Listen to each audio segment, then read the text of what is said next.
반갑습니다. 월요일 새벽 예배입니다. 다 함께 사도신경으로 우리의 믿음을 고백합니다. 전능하사 천지를 만드신 하나님 아버지를 내가 믿사오며 그 외아들 우리 주 예수 그리스도를 믿사오니 이는 성령으로 잉태하사 동정녀 마리아에게 나시고 본디오 빌라도에게 고난을 받으사 십자가에 못 박혀 죽으시고 장사한 지 사흘 만에 죽은 자 가운데서 다시 살아나시며 하늘에 오르사 전능하신 하나님 우편에 앉아 계시다가 저리로서 산 자와 죽은 자를 심판하러 오시리라. 성령을 믿사오며 거룩한 공예와 성도가 서로 교통하는 것과 죄를 사하여 주시는 것과 몸이 다시 사는 것과 영원히 사는 것을 믿사옵나이다. 아멘. 우리 다 함께 435장 함께 찬송 부르겠습니다. 나의 영원하신 기업 435장입니다. 우리 다 함께 찬양하겠습니다.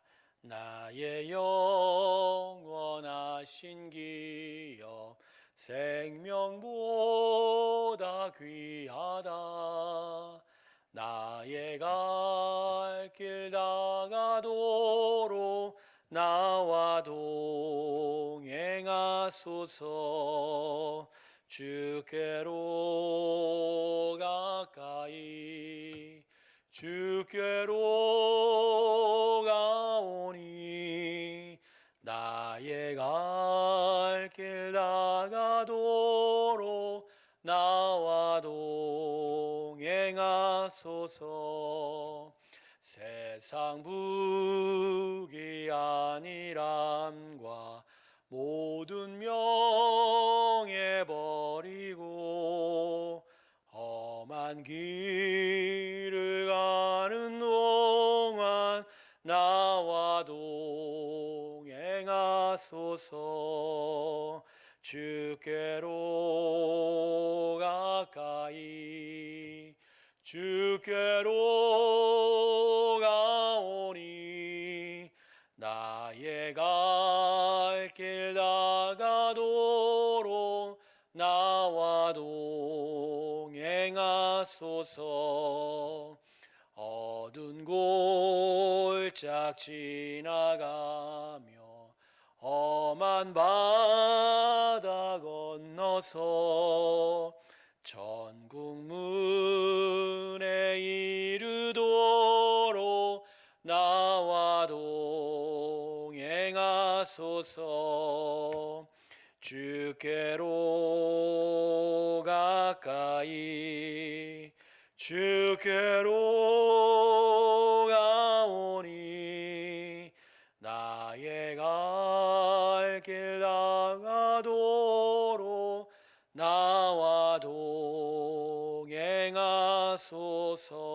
동행하소서. 아멘. 기도하겠습니다. 하나님의 크신 사랑을 따라 주님의 은혜 앞으로 나왔습니다. 오늘도 우리를 살리시려 성령의 충만함으로 우리의 영 가운데 함께 하시니 감사합니다. 하나님의 은혜를 더하여 주시고 주님의 마음과 뜻을 헤아릴 때 말씀 속에서 주의 뜻을 향하여 나아가는 귀한 믿음을 얻게 하여 주시옵소서. 오늘도 이 시간 가운데 우리와 함께 하실 때 우리의 긴과 간구와 기도 가운데 함께 하시고 주님의 크신 응답으로 함께 하여 주시옵소서. 감사드리며 예수님의 이름으로 기도드립니다. 아멘. 오늘 하나님의 말씀은 사도행전 16장 1절에서 5절까지의 말씀입니다. 사도행전 16장 1절에서 5절까지의 말씀입니다. 제가 읽겠습니다. 바울이 더베와 누스드라에도 이름에 거기 디모데라 하는 제자가 있으니 그 어머니는 믿는 유대 여자요 아버지는 헬라인이라. 디모데는 누스드라와 이고니온에 있는 형제들에게 칭찬받는 자니 바울이 그를 데리고 떠나고자 할새 그 지역에 있는 유대인으로 말미암아 그를 데려다가 할례를 행하니 이는 그 사람들이 그의 아버지는 헬라인인 줄 다 알미러라. 여러 성으로 다녀갈 때 예루살렘에 있는 사도와 장로들이 작정한 규례를 그들에게 주어 지키게 하니 이에 여러 교회가 믿음이 더 굳건해지고 수가 날마다 늘어가니라. 아멘. 자, 오늘 본문은 바울의 두 번째 선교 여행의 그 시작 부분입니다. 근데 바울은 이 마음이 굉장히 무겁고 어려운 가운데 이번 두 번째 선교 여행을 시작할 수밖에 없었습니다. 우리 지난 시간에도 살펴보았지만 이 마가 요한을 두고 동료였던 동역자였던 바나바와 심각한 다툼을 벌였고 끝내는 기와 결별했기 때문입니다. 여러분, 이 일이 왜 바울에게 큰 아픔이었을까요? 바나바는 바울에게 있어서 정말로 소중하고 중요한 사람이었기 때문입니다. 바울이 다메섹 도상에서 예수님을 만나 회심한 이후에 아무도 그를 믿어주려 하지 않았습니다. 얼마 전까지 교회를 박해했던 바울을 누가 인정해 줄 수 있었겠습니까? 근데 그런 바울을 인정해주고 또 두둔해주고 또 예수의 참된 사람이다라고 확인해 준 사람이 바로 바나바였던 것입니다. 더욱 안디옥 교회로 인도했던 바나바였습니다. 이방인 선교 사역을 할 수 있도록 자리를 잡아준 자가 바로 바나바였던 것입니다. 그런데 이런 바나바와 헤어졌으니 바울의 마음이 얼마나 아팠겠습니다. 바울의 생각에 앞으로 바나바와 같은 사람을 다시 만날 수 있을까라는 그런 마음도 있었을 것입니다.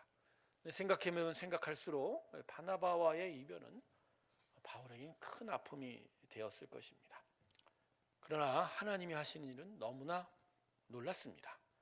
하나님은 바울의 이 바나바와 헤어짐으로 인한 아픔을 이 2차 선교 여행을 통해서 치료해 주셨기 때문입니다.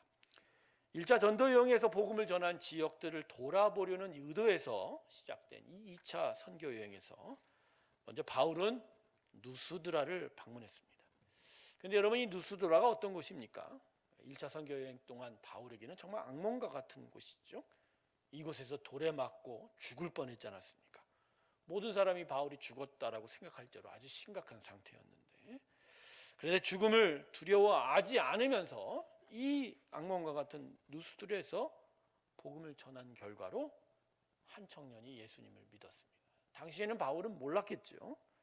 어쩌면 이 청년은 바울이 돌에 맞아 쓰러진 것을 직접 목격했는지도 모릅니다. 이 청년이 누구냐? 바로 본문이 기록하는 디모데였습니다. 바울은 다시 방문한 누스드라에서 이 디모데를 만나게 된 겁니다. 그리고 이 디모데를 통해서 바나바와 이별한 아픔에 하나님의 큰 위로를 받게 됩니다. 디모데는 바울이 인생을 통해서 자신의 아들이라고 부를 정도로 신뢰하고 사랑한 자였습니다.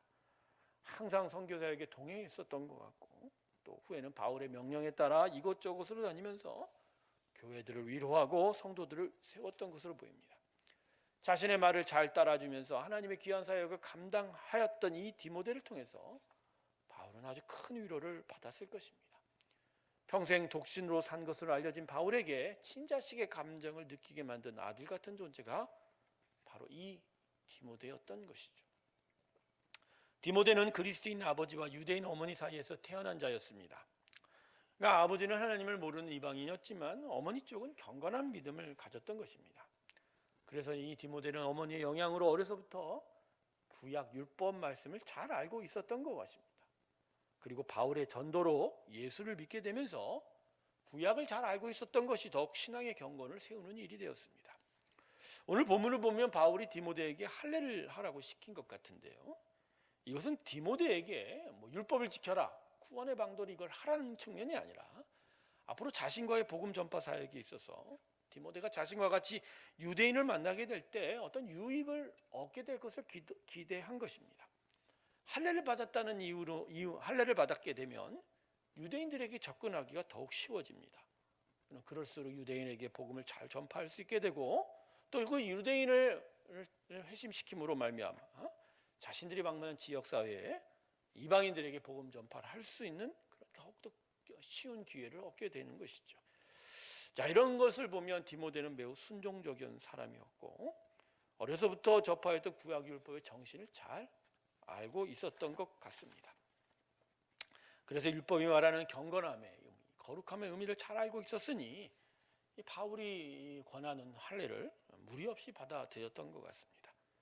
그런데 바울이 이 할례를 받은 디모를 데리고 복음을 계속 전파하는 가운데 큰 유익을 기대했던 대로 얻게 된 것 같습니다. 본문 5절을 보면 바울이 복음을 전하는 곳마다 교회가 더욱 부흥하였다라고 이야기합니다. 그러니까 이것을 4절과 붙여서 보면 할례를 받은 디모데와 함께 다니면서 유대인들의 반감을 경감시킬 수 있었고, 또 율법에 대한 여러 가지 가르침을 함께 가르치면서 더더욱 유대인들의 협조를 잘 받을 수 있었고, 이것이 그 지역에 대한 복음을 전파하는 데 큰 힘이 되었던 것 같습니다. 그래서 이전에 누스드라 이고니온에서 유대인들이 바울을 핍박한 것과는 달리 이제는 루스드라 이고니온 이곳에서 교회가 커지고 견고하게 세워져 가는 일이 나타날 수가 있게 된 것입니다. 여러분, 설교 시작 부분에서 제가 바나바와의 결별로 인하여 바울은 무척이나 아프고 괴로운 가운데 있었다라고 했지요. 그러나 하나님께서 또 다른 만남으로 바울의 아픔을 위로하셨다는 것을 오늘 본문을 통해서 말씀을 나눕니다. 그것이 바로 디모데의 만남이었다는 것이죠. 이 만남은 모두에게 유익한 만남이었습니다. 더더욱 할례를 행함으로 자신들만이 아니라 이방인들, 또 앞으로도 만날 유대인들에게 복음을 전할 수 있는 큰 유익이 있었다라는 것입니다. 저는 그래서 오늘 본문을 통해서 우리들의 만남이 바로 이 하나님의 이 선한 복 가운데 있어야 된다라는 것을 또 여러분과 함께 은혜를 나누게 됩니다. 성도 여러분, 여러분에게 있는 모든 만남이 하나님의 복이 되어 가기를 주님의 이름으로 축원합니다. 모든 만남은 하나님께서 선한 목적으로 우리에게 섭리하신 것입니다.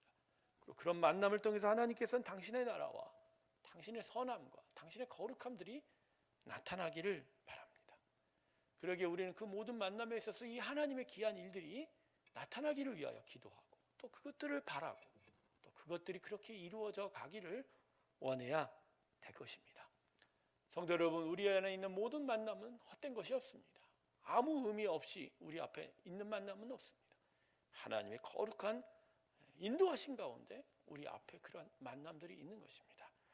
이런 만남들의 의미와 가치들을 생각해 보면서 참된 만남, 그 거룩한 만남들을 통해서 하나님의 귀한 나라가 우리 가운데 이루어져 가기를 주님의 이름으로 축원합니다. 기도하겠습니다.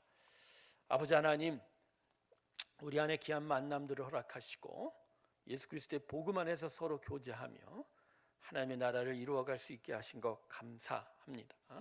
새로운 교회라는 믿음의 공동체를 서로 이루어가게 하시고 하나님의 거룩한 나라를 또한 세워가고 계십니다. 하나님, 우리 모두가 이 만남을 헛되이 여기지 말게 하시고 하나님의 귀한 나라를 세워가는 은혜의 만남 되게 하여 주시옵시고, 그 나라를 향하여 애쓰는 우리 모두가 되게 하여 주시옵소서. 한 주의 시작을 합니다. 하나님, 오늘도 이 한 주간도 우리의 삶 가운데 동행하여 주셔서 하나님의 거룩한 나라를 이루어 주시옵소서. 이제는 우리 주 예수 그리스도의 은혜와 하나님 아버지의 사랑과 성령의 교통하심이 하나님의 거룩한 나라를 바라며 자신 앞에 있는 모든 만남이 그 은혜 가운데 있음을 믿으며 주께로 더 가까이 나아가길 소망하는 하나님의 귀한 성도들의 심령들 위해 이제부터 영원토록 함께하기를 간절히 축원하옵나이다. 아멘.